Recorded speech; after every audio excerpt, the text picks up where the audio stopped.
2000 ஆண்டுகளுக்கு முன்பு பெத்லகேம் என்னும் நகரிலே இதே போல் ஒரு காலங்களிலே ஈனலோகத்தின் மக்களுடைய பாவங்களை நீக்கி ரட்சிக்கும்படியாக கிறிஸ்து இயேசு மனிதனாக அவதரித்த மாதத்தின் நினைவு கூறுதலாக இந்த மாதத்திலே நாம் ஆயத்தப்படுகிறோம்.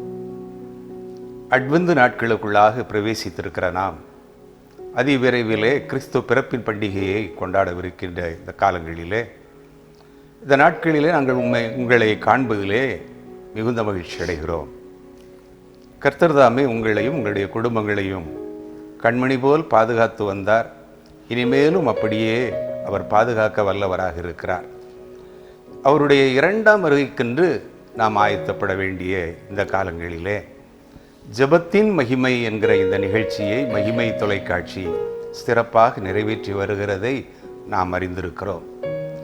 அநேக செய்திகளை நாம் வாசித்தாலும் கேட்டாலும் தொலைக்காட்சிகளிலே பார்த்தாலும் அதற்கான விளக்கங்களை நாம் கேட்டு அதற்காக நாம் ஜெபிக்கிற போது கர்த்தர் நம் மத்தியிலே, நம் குடும்பங்களிலே, திருச்சபைகளிலே, தேசத்திலே ஆசீர்வாதத்தை தந்து வருகிறார் என்பது நாம் அறிந்திருக்கிற ஒரு உண்மை.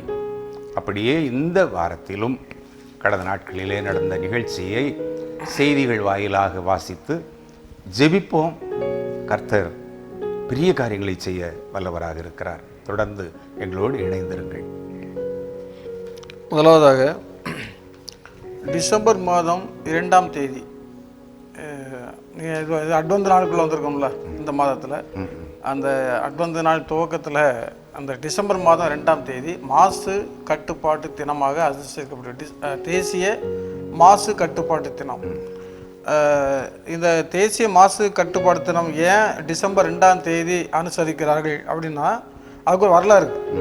1984ஆம் ஆண்டு டிசம்பர் மாதம் 2ஆம் தேதி மத்திய பிரதேசத்தில் உள்ள போபால் இந்த நகரத்தில் ஏற்பட்ட விஷ வாயு கசிவினால, ஒரு தொழிற்சாலையில் இருந்து கசிந்த விஷ வாயுனால ஏராளமான மக்கள் இறந்து போய்விட்டார்கள். ஆகவே அதை குறித்து ஒரு விழிப்புணர்வு மக்களுக்கு வேண்டும் என்பதற்காக இந்த மாசு கட்டுப்பாட்டு தினம் என்று அதே நாளில் ஒவ்வொரு வருடமும் டிசம்பர் 2ஆம் தேதி மாசுவை கட்டுப்படுத்த வேண்டும். காற்றில் உள்ள மாசாலும் சரி, இப்படி விஷ வாயுக்கள் பரவக்கூடிய மாசுகளினாலும் அதனால் நிறைய உயிரிழப்புகள் ஏற்படுகிறது, நிறைய நோய்கள் வருகிறது. அதனால இவைகளை எல்லாம் கட்டுப்படுத்த வேண்டும் என்பதற்காக ஒவ்வொரு வருடமும் மாசு கட்டுப்பாட்டு தினம் என்று அனுசரிக்கப்படுகிறது. அதில் குறிப்பாக இப்போ நம்முடைய பாளையங்கோட்டையில் உள்ள ஃப்ளாரன்ஸ் ஸ்வேன்சன் காது கேளாதார் மேல்நிலைப் பள்ளி பாளையங்கோட்டையில் இருக்குது. அந்த பள்ளிக்கூடத்தில் வைத்து இந்த பள்ளி மாணவர்களுக்கு பல்வேறு விளையாட்டு போட்டிகள் நடத்திருக்கிறாங்க. சரி, அதில் பேச்சு போட்டிக்கு தலைப்பு வந்து நெகிழி இல்லா நெல்லை. பேச்சு போட்டிக்கு தலைப்பு நெகிழி இல்லாத நெல்லை. 2வது கட்டுரை போட்டியில் மாசு கட்டுப்பாட்டில் நம்முடைய பங்கு என்ன, அது கட்டுரை போட்டி. 3வது ஓவிய போட்டியில் புவியை காப்போம், இந்த பூமியை காப்போம் என்று சொல்லி ஒரு ஓவிய போட்டி. சரி, இப்படி 3 தலைப்புகளில் இந்த தேசிய மாசு கட்டுப்பாடு தினத்தை அவர்கள் கடைபிடித்திருக்கிறார்கள். இதில் மாவட்ட ஒருங்கிணைப்பாளர் ஏ செல்வின் என்பவர் அதை தலைமை தான் நடத்தியிருக்கிறார். பள்ளி தலைமை ஆசிரியர் டி ஜான்சன், தாளாளர் ஆர்.கே. ஜேக்கப் ஆகியோர் இதை முன்னின்று சிறப்பாக நடத்தி முடித்திருக்கிறார்கள். சரி, மாணவர்கள் மத்தியில் ஒரு விழிப்புணர்வை கொடுத்திருக்கிறாங்க. நெகிழி இல்லாத நெல்லை, மாசு கட்டுப்பாட்டில் நம்முடைய பங்கு என்ன, இந்த பூமியை நாம் பாதுகாப்போம். இப்படி 3 பல்வேறு தலைப்புகளில் பேச்சு போட்டி, கட்டுரை போட்டி, ஓவிய போட்டி என்று வரைந்து மாணவர்களுக்குள்ளாக, ஏன்னா இளம் தலைமுறை தானே அதை அறிந்து கொள்ளணும், அந்த இளம் தலைமுறை அறிந்து கொள்வதற்கு ஏதுவாக இந்த போட்டிகளை நடத்தி அவர்கள் சிறப்பாக இதை ஒழுங்குபடுத்தியிருக்கிறார்கள். நாமும் இந்த தேசிய மாசு கட்டுப்பாடு தினத்தில் இன்றைக்கு காற்றில் பரவக்கூடிய இதனால இப்படி விஷ வாயுக்கள் திடீர்னு இப்போ என்ன சொல்றாங்கன்னா, ஒரு தொழிற்சாலை ஒரு இடத்துல இருந்தா அந்த தொழிற்சாலையில இருக்கக்கூடிய மூலப்பொருட்கள் என்ன, அந்த மூலப்பொருட்கள் மூலமாக வரக்கூடிய ஆபத்துகள் என்ன, அபாயங்கள் என்ன என்பதை அந்த தொழிற்சாலை அமைந்திருக்கிற அந்த சுற்றுப்புறத்தில் உள்ள மக்களுக்கு கண்டிப்பாக அந்த தொழிற்சாலை இதை சொல்லி கொடுக்கணும். சரி, ஒருவேளை இந்த எங்களுடைய தொழிற்சாலையில் நாங்கள் இதை வச்சு பயன்படுத்துகிறோம், இந்த கெமிக்கல் இப்படி ஒரு பிரச்சனை வந்தனா நீங்கள் உங்களுடைய தற்காப்பு முறை என்ன, நீங்கள் இதை கையாள வேண்டும் என்று சொல்லி கொடுக்கணும். போபாலில் நடந்த விஷவாயுல ஒரு ஆள் சொல்றாங்க, ஒரு நிபுணர் சொல்றாரு, அந்த விஷவாயுவுக்கு ஒரே ஒரு சின்ன மருந்து தற்காப்பு தான், வேற எதுவுமே செய்திருக்காண்டாம். ஒரு சாதாரண துணியை தண்ணீர்ல நனைச்சு மூக்குல வச்சிருந்தாச்சுன்னா அந்த விஷவாயு அவங்களை தாக்கியிருக்காரு. ஆனால் அது யாருக்கும் தெரியாது, அந்த பேசிக் அடிப்படை தெரியாது. அப்போ அந்த தொழிற்சாலையை முதல்ல சொல்லி கொடுத்துருக்கணும், இப்படி ஏதாவது நாங்கள் வைக்கிறோம், பாதுகாப்பாக வைத்திருப்போம், திடீரென்று ஏதாவது ஒரு அன்வான்ட் இன்சிடென்ட்ஸ் நடந்தாச்சுன்னா நீங்க இப்படிப்பட்ட ஒரு தற்காப்பு முறை கையாளுங்கள் அப்படின்னு ஒரு அறிவுறுத்திருந்தா இந்த இழப்புகள், உயிரிழப்புகள், உயிர் சேதங்கள் வந்திருக்கிறாது அப்படின்னு சொல்லியிருக்காங்க. அதனால இந்த தேசிய மாசு கட்டுப்பாடு தினத்துல நாம் நம்மை சுற்றி உள்ள பகுதிகளில் நடக்கிற விஷயங்கள் என்ன என்பதை அறிந்து அதற்கேற்ப நாம் நம்மை பாதுகாத்துக் கொள்வோம். ஆண்டவர் நம்மை ஆசீர்வதிப்பார். மாசு கட்டுப்பாடு என்பது நம்முடைய நாடு நமக்கு கற்றுத்தருகிற ஒரு காரியம். சுத்தம், சுகாதாரம். நாம் ஆடுகிற சுற்றுப்புறங்கள் சுத்தமாக இருக்கணும். வேதாகமே சொல்லுது, உன் பாளையத்தின் சுற்றுப்புறங்கள் சுத்தமாக இருக்கட்டும். நாம் இருக்கிற இல்லம், நாம் செல்லுகிற அலுவலகம், நாம் செல்லுகிற இடங்கள் எல்லாம் சுத்தமாக இருக்க வேண்டும். ஆண்டவரே என்ன சொல்றாரு, நான் பரிசுத்தர், நீங்களும் பரிசுத்தராக இருங்கள். அப்போ பரிசுத்தம், அப்போ நம்ம போகிற இடம் நிச்சயமாக பரிசுத்தமாக இருக்கணும். நம்ம பரிசுத்தராக இருந்தால், பரிசுத்த வாழ்க்கை வாழ்ந்தோம்னா, சிந்தை பரிசுத்தமாக இருக்குமானா நம்முடைய பார்வை பரிசுத்தமாக இருக்கும், நம்முடைய செயல்கள் பரிசுத்தமாக இருக்கும், நம்முடைய நடக்கைகள் எல்லாம் பரிசுத்தமாகத்தான் இருக்கும். நமக்குள்ளே இருக்கிற மாசுகள் வெளியே போயிருது இல்லை.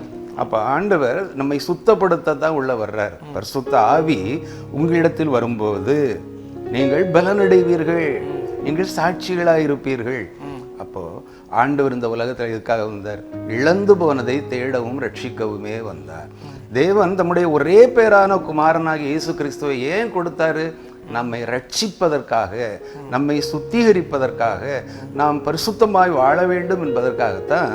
இதே போல் ஒரு காலங்களிலே, அதனால தான் நம்ம முதல்ல சொன்னீங்க, அட்வந்து காலங்களில் இப்படிப்பட்ட மாசு கட்டுப்பாடு செயல்கள், விழிப்புணர்வு நிகழ்ச்சிகள் நமக்கு பெரிதும் உதவியாக இருக்கிறது என்று. சாதாரண ஒரு காரியம், ஈரத்துணியை முகத்தில் போட்டாச்சுன்னா விஷவாயு நம்ம தாக்காது. இதெல்லாம் நமக்கு தெரியல. மின்சாரத்தை நம்ம தொடும்போது எப்படி ஈர கைகளோட தொடக்கூடாது தெரிஞ்சிருக்கு. ஆனாலும் அவசரத்தில் நம்ம அறியாமல் நம்ம கை வச்சுருக்கோம். சிலிண்டர் லீக் ஆச்சுன்னா நீங்கள் கதவுகள்லாம் ஜன்னல்கள்லாம் திறந்து போட்டுருங்க அப்படின்னு சொல்கிறோம். அதெல்லாம் உடனே செய்யறதுக்கு நமக்கு முடியலை. அப்போ இந்த மாதிரி எப்பவுமே விழிப்புணர்வோடு இருக்கணுங்கிறதுக்காகத்தான் ஆண்டவர் இந்த உலகத்தில் விழித்திருங்கள் அப்படின்னு சொல்கிறார். இந்த ஆண்டவர் வருகைக்காக நாம் எப்படி முதலாவது வருகைக்காக இந்த நாட்களில் ஆயத்தப்படுகிறோமோ, இதே போல் அவர் இரண்டாவது வருகை சீக்கிரமாக இருக்கிறது. அவர் சொல்லியிருக்கிறார், இதோ சீக்கிரமாய் வருகிறேன். என்ன, அவர் பரிசுத்தராக வரப்போகிறார். என்ன, அவர் நியாயந்திருக்கிறவராக வரப்போகிறார். அன்றைக்கு ரட்சகராக வந்தார், நம்மை ரட்சிப்பதற்காக வந்தார். ஆனால் இனிமே அவருடைய வருகை அப்படி இல்லை, நம்மை நியாயம் தீர்ப்பார். அப்போது இந்த மாதிரி எப்படி விஷ வாயுக்களிலிருந்து நம்மை காத்துக்கொள்வதற்கு ஆலோசனை தரப்படுகிறதோ, விழிப்புணர்வு தரப்படுகிறதோ, அதே போல் நாம் ஆண்டவருக்காக காத்திருப்போம். ஆண்டவர் வரும்போது எப்படி சிமியோனும் அன்னாளும் அவரை பார்த்து மகிழ்ந்தார்களோ, மேய்ப்பர்கள் அவர்களை தரிசித்தார்களோ, அதே போல் இந்த பண்டிகை நாட்கள் மட்டுமல்ல, எப்பொழுதும் டிசம்பர் ஆகவே நமக்கு இருக்கட்டும், ஆயத்தமான நாட்களாக இருக்கட்டும். மாசு கட்டுப்பாடு எப்படி ஒலி இன்னைக்கு அந்த சத்தம் இன்னைக்கு அதிர பண்ணுகிறது. வாகனங்கள்லாம் அந்த ஒலிப்பான் குறிப்பிட்ட அளவு தான் அந்த டெசிபல், ஒலியினுடைய அளவு வந்து நம்முடைய காதுல வந்து உள்ள போனோம். ஆமா, ஆண்டவர் அதுக்கேற்றது காதை வடிவமைச்சு வச்சிருக்கிறாரு. ஆனா கொஞ்சம் திணிக்கும் போது சத்தத்தை விட்டு அது இறைச்சலாகிறது.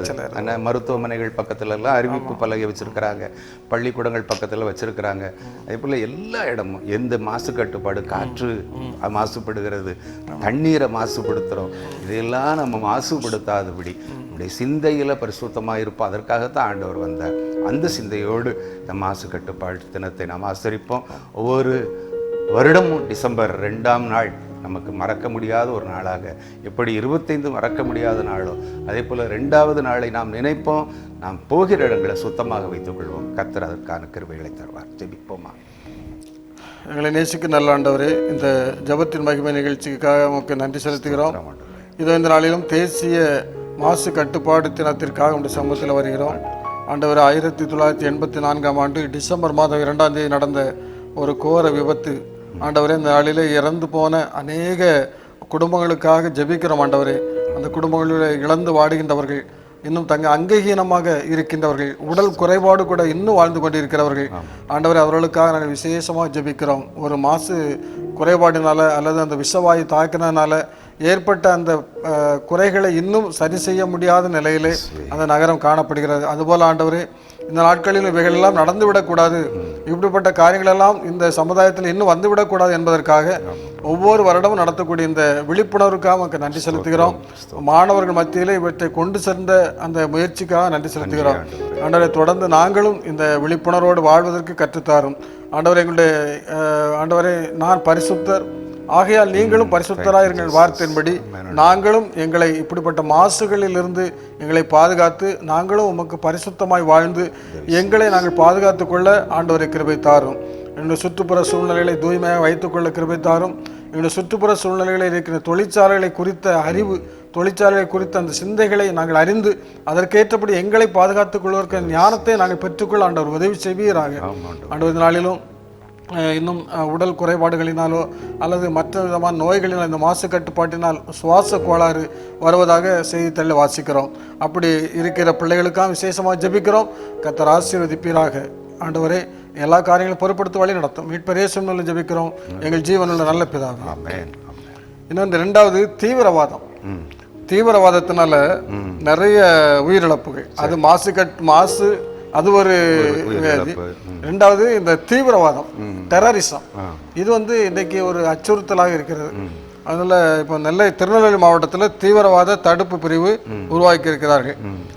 குறிப்பாக தமிழ்நாட்டை பொறுத்தளவில் ஒரு 4 மாவட்டங்களில், அதாவது சென்னை, மதுரை, கோவை, திருநெல்வேலி, இந்த 4 மாவட்டங்களில் முதலாவது இந்த தீவிரவாத தடுப்பு பிரிவை ஏற்படுத்தியிருக்கிறார்கள்.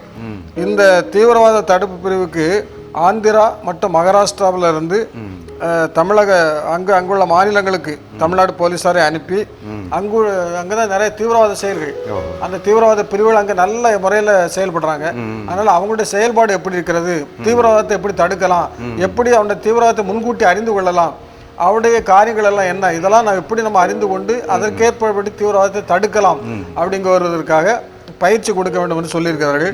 இப்படி முதலாக சென்னை, மதுரை, கோவை, திருநெல்வேலி ஆகிய 4 மாவட்டங்களிலும் இதை ஆரம்பித்திருக்கிறதாக தகவல், உத்தரவு அந்த தமிழ்நாடு அரசுலேருந்து ஒரு உத்தரவு வந்திருக்கிறது. தீவிரவாதம் அப்படின்னாலே சமாதான குறைச்சல், தீவிரவாதம்னாலே அங்கே ஒரு பகை உணர்வு, வெறுப்பு, இப்படி எல்லாம் வந்துடும். தீவிரவாதம் ஒரு ஏரியாவுக்குள்ள வந்ததுனாலே மக்கள் நிம்மதியாக வாழ முடியாது, சந்தோஷமாக வாழ முடியாது, ஒரு மன நிறைவோடு சந்தோஷம் வெளியே சுத்த முடியாது. ஆகவே இப்படிப்பட்ட தீவிரவாத செயல்களை தடுக்கின்ற இந்த அரசு முயற்சிகள் வெற்றியடைய வேண்டும். தீவிரவாதிகளுக்காக நாம் விசேஷமாக ஜெபிக்க வேண்டும். அவர்களும் மனம் திரும்பி ஆண்டவரை ஏற்றுக்கொண்டு இந்த நாட்களில் அவர்களும் ஆண்டவருக்கு பெரியவர்களை வாழ நாம் கர்த்தருடைய சமூகத்திலே ஜெபிப்போம். ஏசாயா தீர்க்கதரிசி சொல்லுவார் ஆண்டவருடைய பிறப்பு குறித்து. பிறப்புக்கு முன்னாலேயே சொல்லியிருக்கிறாரு, நமக்கு ஒரு பாலகன் பிறந்தார். என்ன பிறப்பார்னு சொல்லல, பிறந்தார், கொடுக்கப்பட்டார். அதில் சொல்லும்போது அவருடைய நாமங்களை உச்சரிக்கும் போது அவர் நாமம் அதிசயமானவர், ஆலோசனை கர்த்தர், வல்லமை உள்ள தேவன், நித்திய பிதான்னு சொல்லும்போது சமாதான பிரபு அப்படிங்கிற ஒரு வார்த்தை. ஆண்டவர் எதற்காக வந்தார்? சமாதானத்தை கொடுக்க வந்தார். இந்த தீவிரவாதங்கள் எல்லாம் அவர் விரும்பாத ஒரு காரியம். தீவிரவாதிகளை தனக்கென்று அவர் எடுத்து பயன்படுத்தக்கூடியவர். அதே போல் அப்போஸ்தலர் 9ஆம் அதிகாரத்தில் ஒரு மனுஷன் ரொம்ப தீவிரவாதியா கிறிஸ்தவர்களை துன்பப்படுத்துவது தான் அவனுடைய குறிக்கோள். அவன் அரசர்கிட்ட போய் உத்தரவு வாங்கிட்டு வந்து தமஸ்கு வீதியில் கிறிஸ்தவர்களை வெறி கொண்ட வண்ணமாக, ஒரு வெறி பிடித்தவனாக அவன் தீவிரவாதத்தை அங்கே வெளிப்படுத்துகிறான். ஆண்டவர் அதை தடுத்து நிறுத்தாருப்பா, நீ துன்பப்படுத்துகிற இயேசு நான் தான்ப்பா. ஒரு நொடியில் அவன் மனம் மாறுறான்.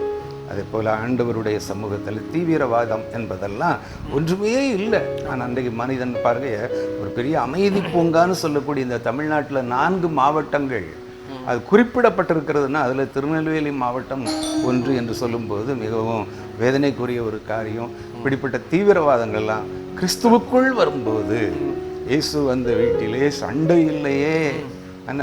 அப்போ இயேசு நம்முடைய வீடுகளுக்கு வரும்போது, கர்த்தர் நம்முடைய வீட்டில் பிறக்கும்போது அங்கே தீவிரவாதம் இல்லை, அமைதி இருக்கிறது, சாந்தம் இருக்கிறது, சமாதானம் இருக்கிறது.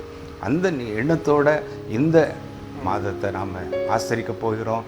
வரப்போகிற புத்தாண்டும் நிச்சயமாக அப்படி நமக்கு தீவிரவாதம் இல்லாத, எப்படி மாசு இல்லாத ஒரு தமிழகமாக, இந்தியாவாக, ஒரு திருநெல்வேலி மாவட்டமாக உருவாக போகிறதோ, இந்த மகிமை தொலைக்காட்சி நிகழ்ச்சிகள் மூலமாக நம்முடைய மாசு நீங்க போகிறது. நம்முடைய தீவிரவாதங்கள் தலைவிரித்து ஆடுகிற தீவிரவாதங்கள் எல்லாம் தலை குனிந்து, தீவிரவாதம் வந்து துப்பாக்கி தூக்கித்தான் தீவிரவாதம் இல்லை, நமக்குள்ள இருக்கிற பகை, வெளியே போன வெறுப்பு, நமக்குள்ள இருக்கிற பொறாமை, நமக்குள்ள இருக்கிற எரிச்சல், இது ஒரு தீவிரவாதம். ஆமா, தீவிரவாதங்கள் முத போனோம். நிறைய தீவிரவாதி நான் யாரை கொலை செய்தேன்னு இல்லையே. என்ன காணிக்கை படைக்க வரும்போது உன் சகோதரன் பேரில் உனக்கு குறைச்சல் உண்டென்று நீ நினைவு கூறுவாயாகில், அதையே நம்ம மனசுல பகையை வச்சுக்கிட்டு காணிக்கை செலுத்துறதுல அர்த்தம் இல்லை, பண்டிகைகளை கொண்டாடுறதுல அர்த்தம் இல்லை. அதனால மனசுல இருக்கிற அந்த வேறுபாடுகளை எல்லாம் களைந்து அவர்களோடு ஒப்புரவாக வேண்டும். ஆனால் சொன்ன மாதிரி துப்பாக்கியை எடுத்துட்டு தீவிரவாதத்தை நான் விட்டுட்டேன்னு சொல்றது இல்லை. மனதளவில் நம்ம ஒப்புரவாகி ஆண்டவர் அதுக்காகத்தான் இந்த உலகத்தில் வந்தவர். என்ன, பிதாவே அவர்களுக்கு மன்னியும் என்று சொன்னவர் அல்லவா? அந்த ஆண்டவரை ஆராதிக்கிற நாம் நிச்சயமாக இந்த நாட்களில் இப்படிப்பட்ட மாற்றங்கள் நம்மிலும் காணப்படட்டும். கர்த்தர் நம்மை ஆசீர்வதிப்பார். ஜெபிப்போமா? நீ துன்பப்படுத்துகிற இயேசு நானே என்று சவுலுக்கு தன்னை அறிமுகப்படுத்திய எங்கள் அன்பின் பரலோக பிதாவே, நீர் பிறக்கும் முன்பதாகவே சமாதான பிரபு என்று பெயரிடப்பட்டவரே, இந்த நாட்களிலும் பண்டிகையை கொண்டாடுவதற்கு, உடைய முதலாம் வருகையை நினைவு கூறுவதற்கு நாங்கள் ஆயத்தப்பட்டு கொண்டிருக்கிறோம். மகிமை தொலைக்காட்சி பல்வேறு வழிகளிலே எங்களை ஆயத்தப்படுத்துகிற இந்த காலங்களிலே ஆண்டவரே, மாசு கட்டுப்படுத்தப்பட வேண்டும், தீவிரவாதம் கட்டுப்படுத்தப்பட வேண்டும். ஆண்டவரே, உம்முடைய வருகைக்கென்று கோணலானவைகள் செவ்வையாக்கப்பட வேண்டும், கரடு முரடானவைகள் சமமாக்கப்பட வேண்டும், வழி ஆயத்தப்படுத்தப்பட வேண்டும் என்றெல்லாம் எச்சரிக்கப்பட்ட அந்த எச்சரிப்புகளை நாங்கள் நினைவு கூர்ந்து ஆண்டவரே, புதிய பாதைகளை, புதிய சமுதாயத்திலே, புதிய சந்ததியாக, தலைமுறையாக நாங்கள் எங்களை அர்ப்பணிக்க உதவி செய்யும் சுவாமி. ஆண்டவரே, மாசு கட்டுப்பாடு எங்களுக்கு எவ்வளவு அவசியமோ அதே போல தீவிரவாதமும் ஒழிக்கப்பட வேண்டும். ஆண்டவரே, ஒருவேளை நாங்கள் துப்பாக்கியை எடுக்கவில்லை, யாரையும் சுடவில்லை, யாரையும் கொலை செய்யவில்லை, நாங்கள் வன்முறையாளர்களாக இல்லை என்று சொல்லப்படாதபடி ஆண்டவரே, நாங்கள் மனதளவிலே யாரிடத்திலாவது ஆண்டவரே கருத்து வேறுபாடோடு இருப்போமானால் அவர்களோடு நாங்கள் ஒப்புரவாகி, அவர்களோடு நாங்கள் ஐக்கியமாகி ஆண்டவரே, இந்த பண்டிகைக்கென்று நாங்கள் எங்களை ஆயத்தப்படுத்த நீர் உதவி செய்யும் சுவாமி. ஆண்டவரே, சொல்லப்படுகிற செய்திகள் எல்லாம் அது உலக பிரகாரமான செய்திகளாக இருந்தாலும் அது ஆன்மீக பிரகாரமாக அது எங்களுக்கு எச்சரிப்பை ஊட்டுகிற, ஒரு நல்வழி காட்டுகிற, ஆண்டவரை நடக்க வேண்டிய வழியை காண்பிக்கிற, எங்களுடைய கால்களுக்கு தீபமாக, உடைய பாதைக்கு வெளிச்சமாக இருப்பதற்காக உமக்கு நன்றி சொல்லுகிறோம். ஆண்டவரே, ஒருவன் கிறிஸ்துவுக்குள் இருந்தால் புது சிருஷ்டியாக இருக்கிறான், பழையவைகள் ஒளிந்து போயின, எல்லாம் புதிதாயின என்றபடி ஆண்டவரே, புதிய சந்ததிகளாக நாங்கள் எங்களுடைய தலைமுறை உருவாகத்தக்கதான கிருபையினை தாரும். உடைய வல்ல கரத்திலே தருகிறோம், பொறுப்பேற்றுக் கொள்ளும். இயேசுவின் நாமத்தில் ஜெபிக்கிறோம் நல்ல பிதாவே, ஆமென். சேமிப்பு பழக்கம் நம்ம பள்ளிக்கூடங்களில் சேமிப்பு பழக்கம் இருக்கிறது. ஆனால் தெலுங்கானாவுடைய ஒரு அரசு பள்ளியில் சேமிப்பு பழக்கத்தை ஊக்குவிப்பதற்காக அங்கேயே வங்கி நடத்துகிறார்கள், பேங்க். சரி, அது மாணவர்கள் தான் நடத்துகிறாங்க. அதற்காக அந்த பள்ளிக்கூடத்தில் ஒரு வங்கியினுடைய அலுவலரை வரவழைத்து வங்கியினுடைய செயல்பாடுகளை அவர்களுக்கு சொல்லிக் கொடுத்து எப்படி ஒரு வங்கி நடக்குமோ அதே போல அவர்கள் அதை நடத்தி கொண்டிருக்கிறார்கள். தெலுங்கானா மாநிலம் ஜனகாம மாவட்டம் சில்பூர் அப்படிங்கிற அரசு பள்ளிக்கூடத்தில் 10 முதல் 15 வயதுக்குட்பட்ட மாணவர்களுக்கு சேமிப்பையும் வங்கி செயல்படும் முறையை அங்கே கற்றுக் கொடுக்குறாங்க. அதுபோல் அங்கே எப்படின்னா, இந்த வங்கிக்கு school bank of Silpur, school bank of Silpur அப்படின்னு பேர் வச்சிருக்கிறாங்க. மாணவர்களுக்கு வங்கி பாஸ் புத்தகத்தை கொடுத்துருக்குறாங்க. பள்ளியினுடைய முதல்வர் லீலா அவங்க சொல்லும்போது, வங்கி அதிகாரியை நாங்கள் பள்ளிக்கு வரவழைத்து அவரது வழிகாட்டின்படி அக்டோபர் மாதம் 15ஆம் தேதி மாணவர்களால் இந்த வங்கி தொடங்கப்பட்டிருக்கிறது. கடந்த 24ஆம் தேதி நிலவரப்படி மாணவர்களின் வங்கி கணக்கில் 41,000 ரூபாய் இருக்கிறது. வங்கி செயல்படும் முறை, பணத்தின் முக்கியத்துவம் போன்றவை தற்போது எங்களுடைய பள்ளி மாணவர்களுக்கு தெரிய வந்துள்ளது அப்படின்னு சொல்றாரு. இந்த வங்கியில் மேனேஜர் கிளர்க்கு இந்த போஸ்ட் எல்லாம் மாணவர்கள் அவங்களே நடத்துறாங்க. அவங்களே நடத்தக்கூடிய ஒரு ஒரு bank, school bank of Silpur அப்படின்னு நடத்திருக்காங்க. இது வந்து ஒரு செய்தியாக வந்திருக்கிறது. தலைமை ஆசிரியருக்கும் அதனுடைய ஆசிரியர்களுக்கும் ஏராளமான பாராட்டுகள் குவிகிறது என்று சொல்லி ஒரு செய்தி வந்திருக்கிறது. ஆகவே சிறு வயதை நீங்கள் வந்து ஒரு இளம் வயது தான் பிள்ளைகளை ஒழுங்கு நம்ம அதை நினைச்செல்லாம் ஒரு ஒழுங்குக்கு நேராக கொண்டு வரணும். அப்போ இப்படிப்பட்ட செயல்பாடுகளை அவர்களுக்கு சொல்லிக் கொடுக்கும்போது அந்த பிள்ளைகளுக்கு தாங்கள் சேமிக்கின்ற பழக்கத்தை பற்றி அறிவு வருது, அடுத்தால ஒரு ஒழுக்கம் வருது, ஒரு கட்டுப்பாடு வருது. ஒரு பேங்க் போனால் நம்ம எப்படி கேஷ் எடுக்கணும், எப்படி செலுத்தணும், எல்லா முறையும் அவங்களுக்கு தெரிய வருது. சமுதாயத்தில் வெளியே வரும்போது ஒரு சிறந்த ஒரு நல்ல ஒரு பேங்க் நடைமுறைகளை தெரிந்தவர்களாக வெளியே வந்துடுறாங்க. நாளைக்கு வேலைக்கு போகும்போது அவர்களுக்கு பேங்கை பற்றி புரியுதில்லை, அவங்க பழகினதுதான். அவன் அடுத்தால ஒரு வேலைக்கு போகும்போது ஊதியம் வாங்கும்போது அப்போ எப்படி நம்ம சேமிக்கணும் அப்படிங்கிற ஒரு எண்ணத்தை அவங்களுக்கு ஊட்டிடுறாங்க. இது ஒரு வெறுமனே பாடத்தை படிச்சு வெறுமனே மெரிட்ல போய் வெறுமனே பாஸ் பண்ணி வெறுமனே பெரிய திறமைசாலி அப்படின்னு சொல்லது, அதுல சொல்லி வாழ்க்கை பாடத்தை கற்றுக்கொள்ளாத திறமைசாலிகள் வந்து வேஸ்ட். இவர்கள் வாழ்க்கை பாடத்தையும் சொல்லிக் கொடுக்குறாங்க. இதை நம்ம பாராட்டுவோம். இப்படிப்பட்ட சில காரியங்களை மாணவர்களுக்கு முன் சொல்லும் பொழுது அவனுடைய எதிர்காலம் பிரகாசமாக இருக்கும். சரி, பொதுவாகவே கல்வி அது என்று சொல்லும்போது லைஃப் ஓரியன்டட் எஜுகேஷன் அப்படின்னு தான் சொல்லுவாங்க.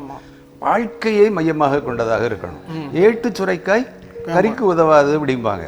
தொட்டில் பழக்கம் சுடுகாடு மட்டும் அப்படிம்பாங்க. அதே போல 5இல் விளையாதது 50இல் விளையாது. அதெல்லாம் அந்த நாட்கள்ல பள்ளியில உருவாக்குறாங்கன்னா அது நம்ம பாராட்டப்பட வேண்டிய ஒரு காரியம். சேமிப்பு, சிறுதுளி பெருவெள்ளம். இன்றைக்கு சம்பளம் எவ்வளவோ வாங்குகிறோம், ஆனால் எல்லாரும் பார்த்தீங்கன்னா அது பொத்தலான பையில் போடுறவனாக. நல்ல சம்பளம் வாங்குறவங்க கூட முதல் தேதியில் இருக்கிற சந்தோஷம் அது 30ஆம் தேதி அல்லது 31ஆம் தேதி இல்லை. ஏன் அப்படின்னு சொன்னால் அந்த வரவுக்கு ஏற்றபடி அவர்கள் செலவழிக்க மறந்து போகிறாங்க. அதாவது சேமிப்புக்கு பிறகு தான் செலவு இருக்கணும். இன்றைக்கி நாம் அப்படி செய்யலை.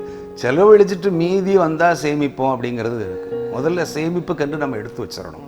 பிள்ளைகளுக்கா படிப்புக்கா எல்லாம் அப்பப்போ நம்ம ஒதுக்கி வச்சிட்டோம்னா நம்ம அதை குறித்து கவலைப்பட வேண்டிய அவசியமே இல்லை. நம்ம வரவு அறிந்து தான் எதுவும் செலவழிக்கணும். வரவு அறிந்து செயல்படுங்கிறதுக்கு ஒரு சின்ன உதாரணம் சொல்லுங்கள்.